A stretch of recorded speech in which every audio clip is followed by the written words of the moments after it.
పరిశుద్ధుడైన దేవ యేసుక్రీస్తు ప్రభు పరిశుద్ధ నామం బట్టి మీ సన్నిధికి వస్తున్నాం పరలోక తండ్రి.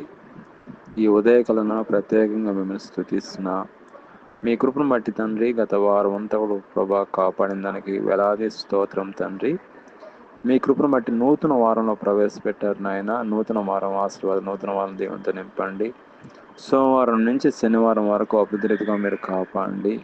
ముఖ్యంగా ఉద్యోగస్తులను మీరు దీవించండి. వాళ్ళ పని బాటలో మీ కృప చూపించండి. పాస్టర్లను, వాళ్ళ పరిచర్యలను, వాళ్ళ కుటుంబాలను, వాళ్ళ పిల్లలను దీవించండి ప్రభా. ఈ వారం అంతా ప్రభా కృపాక్షంతో నడిపించండి. మీ కృపలో భద్రపరచండి ఆయన. కోడి తన పిల్లల్ని ఏ విధంగా కాపాడదో అదేవిధంగా మీ కృప రెక్కల చాటున నెలలో భద్రపరచండి. పనులంతా కూడా ప్రభా మీ కృప నిండుగా దయచేయండి ఆయన. ఈ దినమంతా ప్రభా క్షేమం ఉంచండి ఆయన. ఎక్కడికి వెళ్ళినా మీ కృపలో భద్రపరచండి. ప్రతి ఒక్కరిని ఆశ్రయించండి, దీవించండి, కాపాడమని ప్రభువైన యేసుక్రీస్తు పరిశుద్ధ నామమున ప్రార్థన చేస్తున్నాం తండ్రి. ఆమేన్.